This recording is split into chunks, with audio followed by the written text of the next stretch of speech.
Do you know what? We are done with the preseason shenanigans. Welcome to EPL. Some are already feeling the heat. Some are getting their games done and getting the 3 points, while some are still getting used to the way the newly promoted side play. Welcome to Kickoff with Jay. He's doing football the way you love it and as we promised. And as you always know, I don't do this alone. I do it with one usual face here. And welcome Mohammed to Kickoff with Jay. It's another edition of the weekend preview. Game week one has done and dusted, Yeah. and we can start seeing that the table is already taking shape. Well, Welcome. the Premier League is back just the way we love it, and we are happy. Manchester United, same old story. We hope for better next week. Okay, you so better. Okay, welcome. Please like and subscribe the video. It's the big red button down there. Please do like and subscribe the videos. It will really help these videos moving forward. And let's move on. Okay, moving on, we have a big game on our hands right there on Sunday, and it's the game between Chelsea and Tottenham right there at Stamford Bridge. We have one side that has already almost finished their business right there in the transfer window, reshaping their squad with their world-class manager there, Antonio Conte. While we have another side who are still yet in the market looking for options and looking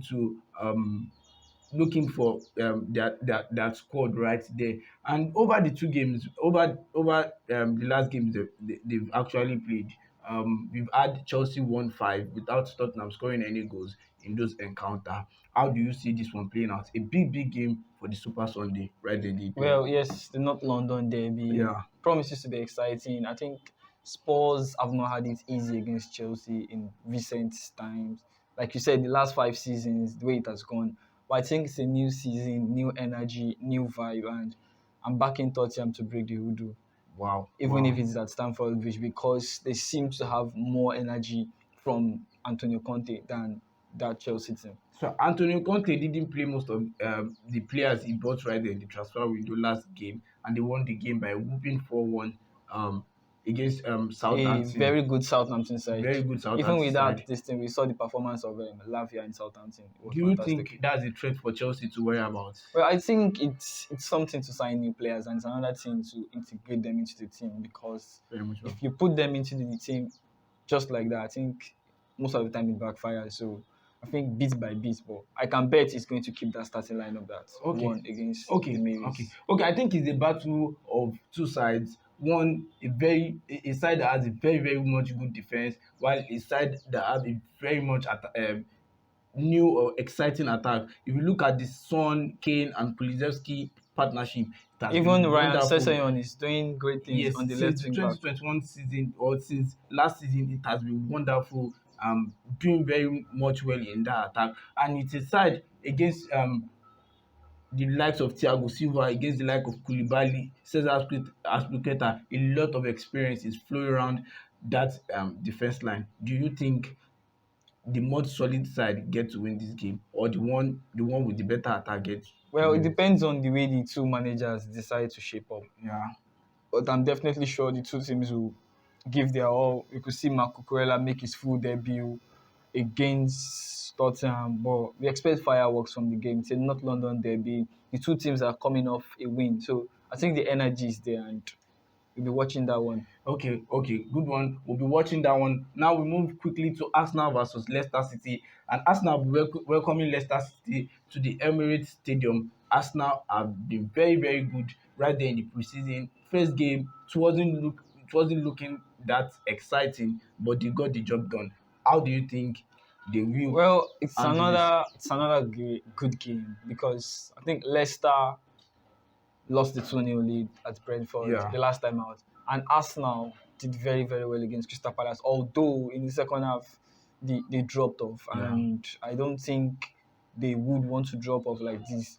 But I feel Arsenal should get the win. But if they come up with that second half performance that they had against Crystal Palace, then they might settle for a draw. Okay, they might settle for a draw. That's why we quickly move on. So moving on, we have the Manchester City welcoming Bournemouth right there, and we have Crystal Palace visiting the long dreaded Anfield. And we know how Alan made the mess of the solid West Ham side. That, as we always know, that we know how Alan made the mess of them. And you also have the Nunes right there that actually um Completely changed the game. changed the game right there when they played against Fulham. how do you think these two sides will be approaching the next games? Well, I think these two teams are unarguably the best teams in the Premier League, Very and much well. fantastic manager, elite manager, fantastic players, and big name signings, strikers that will surely score goals. Yeah. So I think Man City will be too strong for Bournemouth, regardless of what happened against Aston Villa. They'll be too strong for Bournemouth. And it's Anfield. We always know what happens there. We always know what happens. That's why we'll quickly move on to Brentford and Manchester United. Something is happening right there at Manchester United and at Old Trafford. ETH, Eric Ten Hag wasn't believing what he was seeing against Brighton. Do you think these are early days for Manchester United, or the last year woes are beginning to resurface again? Well, one positive thing is that this season cannot be as bad as the last. Why That's why definitely are you so one. sure That's of that? definitely Why are one you so sure of because that? last season was our worst season in the Premier League, and we Yes, still finished sixth. yes. But the issue here is, I think it's better we spot the problems now, because if we had beaten Brighton, blew away Brentford, and maybe drew with Liverpool, which is next upper week, then the incompetent board will think these players have arrived. But I think the problems are there to see. It's Yeah. about recruitment. Fred cannot play as a lone six, and the issue is Pairing up Brighton, you watch it with Brighton. Brighton are a side that like to play from the back, but against United, they were just playing a lot of long ball. long balls, and they were winning the second duels. They were just winning the second duels. Like Fred and McTominay were non-existent in the midfield, and definitely that is what Brentford, who are specialists in those long balls. But I think it is Manchester United. Cristiano Ronaldo will be back in the starting lineup. Eriksen will play in a little bit deeper role. I think they should get the win. If they do not get the win, then it is all hell loose. But this is the Brentford that actually put Leicester to a test. They showed resilience even when they were Yes. 2-0 down. Do you think with the current way Manchester United is playing, I don't see any difference between them from last season. I still see the same Manchester United fielding the same players, and it has not always about the quality of the manager. We've seen maybe three different managers come in. We've seen Ralph Ragnick come in and tell the board we need new recruits. These players Nine are to not ten players. That's nine what he to ten said. players. They He said fired it, him. He said but the truth. I don't know. I don't know. Maybe is Eric Ten Hag being satisfied with what he has, Definitely not. or is the Manchester Definitely United not. I board think Eric being Ten Hag has said it that the main player to the project he has at Manchester United is Frankie De Jong, and if you don't get Frankie De Jong, then you don't have. If things don't go the way we want it, then the board has to be just to questioned. add quickly before we wrap up, I think Frankie de Jong is not only the midfielder we have in the transfer window, and everything Ten should know that this Of old course, player yeah, sorry romance to cut you. Of course, you should should be not looking be at an other options, but yeah. we know players, managers like to always go back to sign their old players. We've seen it before. Even in we saw it with Sarri. Even when the old Chelsea fans hated Jorginho, he was still playing and But starting. Jorginho was willing to shrug off I can tell you, offers from Manchester. Frankie De Jong will be a Manchester United player by the end of the transfer window. He actually Yeah, you heard that here first. I will actually save this video for future Fabrizio people. will actually confirm it. Okay. Let's move on. Okay, moving on. We have going to the straight into La Liga games. We have Barcelona facing Rayo Vallecano, and we have Real Madrid facing Almeria. And what we actually what I want us to really talk about is the Barcelona issue and them struggling, not struggling to sign players, but struggling to register them. I think Barcelona are actually very embarrassing of a club, to be honest. Because, well, if you're a Barcelona fan, you would love the fact that you're signing players, but it's disappointing. FIFA is not saying anything.